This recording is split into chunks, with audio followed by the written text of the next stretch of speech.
Ya kalau dulu besok sama keluarga besok. Ikut. Apa sih? Apa? Oh, nadanya. Assalamualaikum warahmatullahi wabarakatuh. Waalaikumsalam warahmatullahi wabarakatuh. Bagaimana kabarnya teman-teman mahasiswa hari ini? Alhamdulillah baik. Apakah pembelajaran hari ini sudah siap? Siap. Oke, baik. Alangkah baiknya sebelum mulai pembelajaran untuk berdoa terlebih dahulu. Mangga Kang Cecep untuk dipimpin. Teman-teman sebelum kita belajar kita berdoa dimulai. Ya, berdoa selesai. Terima kasih. Sebelum masuk materi sistem manajemen dan pengelolaan pesantren, saya akan mereview tentang materi minggu lalu tentang sejarah pendidikan pesantren. Bahwa pesantren itu lembaga pendidikan Islam yang tertua di Indonesia dan memiliki akar sejarah panjang dan juga berkontribusi besar dalam pembentukan karakter bangsa. Nah, keberadaan pesantren ini tidak dapat dipisahkan dari proses Islamisasi Nusantara, khususnya sejak abad ke-13. Nah, ketika Islam mulai berkembang secara luas di Islam Indonesia. Nah, materi kali ini yaitu sistem manajemen dan pengelolaan pesantren. Nah, sebelumnya tujuan pembelajaran mahasiswa sesuai dengan subcapaian MK. Yang pertama, mahasiswa memahami konsep dasar manajemen pesantren dan juga mahasiswa mengidentifikasi struktur organisasi pesantren, dan yang ketiga, mahasiswa menganalisis fungsi manajerial dalam pesantren, dan yang terakhir, mahasiswa menyusun strategi pengelolaan pesantren yang berkelanjutan. Manajemen pesantren. Nah, manajemen pesantren yaitu proses perencanaan, pengorganisasian, pelaksanaan, dan juga pengawasan dari seluruh aktivitas pesantren untuk mencapai tujuan pendidikan, dakwah, dan juga pemberdayaan. Yang tertera pada artikel saya, peran pesantren dalam pemberdayaan perempuan, kajian perspektif gender dalam pendidikan mahasiswa. Nanti mahasiswa saya arahkan untuk membaca artikel saya yang saya submit di jurnal Safa Kotuna. Nanti linknya saya kirimkan. Nah, yang kedua, pesantren yang berbasis nilai-nilai Islam dan kearifan lokal. Nah, di sini pesantren yang berbasis nilai Islam dan kearifan lokal itu contohnya seperti apa saja? Nah, apakah ada yang bisa jawab? Bu. Ya, enggak. Yang integrasi nilai Islam dan kearifan lokal itu proses harmonisasi antara ajaran-ajaran agama Islam yang bersifat universal dengan norma adat istiadat dan kebijaksanaan yang berkembang dalam masyarakat lokal tertentu, yang mana tujuannya yaitu menciptakan praktik yang relevan secara budaya, memperkuat identitas komunal, dan mendukung keberlanjutan tradisi yang baik yang sesuai dengan syariat Islam. Contohnya itu seperti upacara adat panen, bentuk ungkapan syukur atas hasil panen. Masyarakat Muslim itu biasa mengisinya dengan doa-doa syukur dan menurut ajaran Islam, sholawat atau sedekah bumi yang dilakukan dalam bentuk keselamatan. Contohnya itu. Kearifan lokal berarti upacara-upacara adat atau sedekah bumi ya.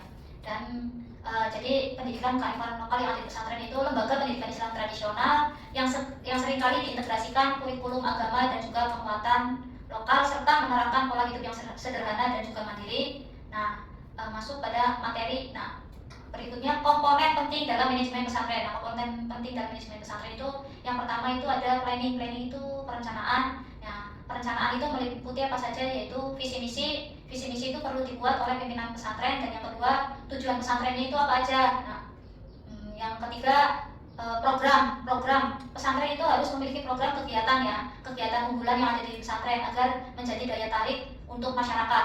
Kalau programnya tidak bagus kan masyarakat itu tidak akan tertarik kan. Nomor satu itu programnya itu terstruktur dan juga bagus. Dan yang ketiga, contohnya menyusun kalender, kurikulum, program pemberdayaan ekonomi pesantren. Nah, kurikulumnya terintegrasi atau tidak. Kalau pondok modern, kurikulumnya terintegrasi dengan sekolah-sekolah umum ya. Terus program pemberdayaan ekonomi masyarakat, kayak ada kantin gitu. Terus yang kedua, pengorganisasian organisasi, yaitu struktur organisasi, ada strukturnya, ada pengurus, pembina, pengasuh. Dan yang ketiga, pelaksanaan, yaitu contoh kegiatannya itu dilaksanaan atau enggak, dari program lalu pelaksanaannya.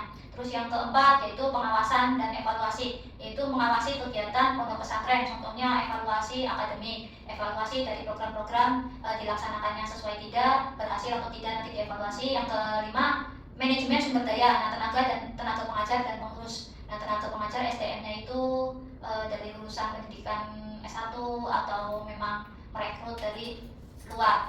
Dan manajemen keuangan meliputi pemasukan, donatur, iurannya dari mana? Dari santri. Dan yang terakhir, manajemen kelembagaan, yaitu menjalin kinerja.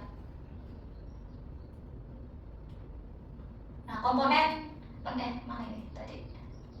struktur organisasi pesantren. Nah, struktur organisasi pesantren itu ada kiai, ya kiai itu menjadi pimpinan utama. Terus yang kedua itu dewan pengasuh atau guru senior, dan yang ketiga itu pendidikan madrasah, tahfidz dan kitab. Nah, ini programnya ya. Kalau di pondok pesantren ada program tahfidz gitu ya. Terus ada program kitab kuning.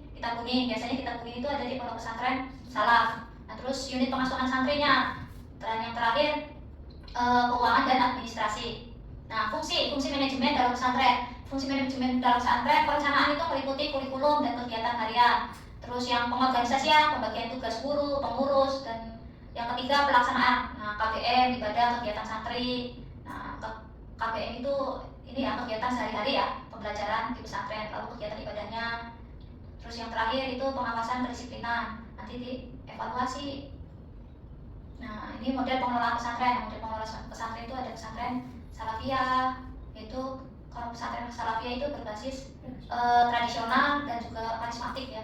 Karismatiknya biasanya dari pimpinan seorang kiai.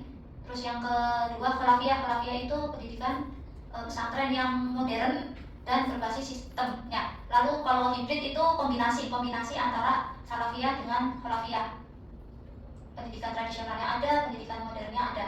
Terus sumber daya dan pembiayaan meliputi dananya melalui wakaf, infak, bos, usaha pesantren. Nah, SDM-nya meliputi ustadz, guru atau merekrut dari alumni. Nah, asetnya dari tanahnya itu tanah sendiri atau tanah wakaf ya.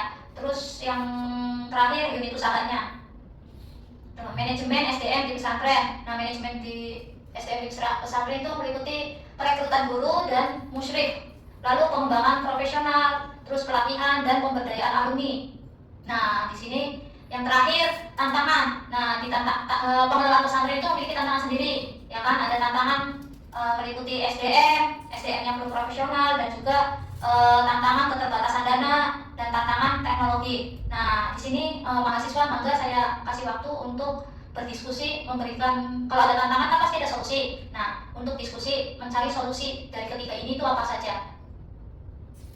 Izin Bu, yang memberikan solusi tentang SDM belum profesional. Ya. Dengan program pelatihan dan pengembangan berkelanjutan, yaitu dengan cara mengajak mereka untuk mengikuti workshop atau seminar eksternal untuk mendapatkan perspektif baru dan belajar dari praktik terbaik di industri. Kemudian juga rekrut mereka selektif. Ya, selektif. Terus jika memungkinkan perketat proses merekrut untuk program tersebut. Jadi merekrut untuk masa depan, untuk memastikan calon SDM yang direkrut memiliki potensi atau dasar profesionalisme yang kuat. Ya, lalu solusi untuk keterbatasan dananya? Ya, Sulis. Jadi solusi untuk keterbatasan dana itu ada dua, Bu. Yang Ya. pertama itu ada memprioritaskan anggaran. Jadi lakukan penilaian kritis terhadap semua pengeluaran dan mengidentifikasi kegiatan atau proyek yang paling esensial dan memiliki dampak terbesar. Lalu mengalokasikan dana tersebut dana terbatas ke sana. Ya. Nah, kurangi atau hilangkan pengeluaran yang tidak penting. Terus yang kedua itu ada program hibah atau bantuan. Jadi kita tuh mengajukan proposal ke suatu lembaga pemerintah, yayasan atau organisasi internasional yang menawarkan hibah atau bantuan dana untuk kegiatan yang relevan. Ya, lalu untuk mengatasi tantangan dari teknologi itu solusinya apa saja? Ada yang saya jawab? Izin jawab, Bu. Yuk, Ya, kasih. jadi ada berbagai macam solusinya. Yang pertama ya bisa dengan cara pelatihan dan peningkatan literasi digital, yaitu digital SDM-nya itu. Jadi si SDM harus diberikan pelatihan yang memadai tentang cara menggunakan teknologi baru. Tapi bukan hanya tentang teknisnya saja, mungkin dengan pemahaman akan manfaat dan cara mengintegrasikannya juga dalam kegiatan sehari-hari itu. Ya. Terus yang kedua itu dengan dukungan teknis yang memadai. Jadi dipastikan ada sistem dukungan secara teknis yang siap membantu SDM tersebut jika memang menghadapi masalah atau kesulitan dalam menggunakannya. Ya. Nah, yang ketiga terus inovasi dan adaptasi yang berkelanjutan. Jadi memantau terus perkembangan teknologi yang relevan dan bersiap untuk beradaptasi dan melibatkan SDM dalam proses identifikasi dan evaluasi teknologi baru. Oke, berarti tantangan solusi teknologi dengan SDM itu saling berkaitan ya. Jika ada pelatihan, SDM-nya juga harus udah profesional dan lebih baik. Maka teknologi juga nanti kalau ada pelatihan yang melatih itu dari SDM itu sendiri. Ya, baik. Kesimpulan pada materi kuliah hari ini yaitu manajemen pesantren itu mencakup teori POAK. POAK itu planning, organizing, controlling, dan actuating. Nah, teori ini tuh guna mencapai tujuan pendidikan dan dakwah agar efektif, dan juga model salafiyah dan khalafiyah ini memiliki keunikan tersendiri ya. Masing-masing memiliki keunikan sendiri dan juga pendekatan yang terstruktur. Nah, integrasi nilai-nilai tradisional juga sistem manajemen modern dapat menciptakan model pesantren yang adaptif terhadap perkembangan zaman. Nah, tantangannya apa aja? Berarti meliputi keterbatasan SDM, yang kedua keterbatasan dana dan juga teknologi. Nah, dengan manajemen yang baik, pesantren itu akan mampu meningkatkan kemandirian, mutu pendidikan serta memperkuat daya saing di era globalisasi. Nah, tugas untuk minggu depan mahasiswa nanti dibentuk kelompok. Yang pertama itu membahas tentang pengelolaan pesantren. Nah, kalau kamu menjadi seorang pendiri pesantren, cara mengelola pesantren itu bagaimana strateginya, ya kan, digunakan agar pesantren itu tetap adaptif di era digital. Dan yang kedua, bagaimana cara menjaga keseimbangan antara nilai, tradisi, dan juga tuntutan modernisasi dalam pengelolaan pesantren. Dan yang ketiga, bagaimana peran alumni dalam memperkuat sistem manajemen pesantren. Demikian dari saya. Wassalamualaikum warahmatullahi wabarakatuh.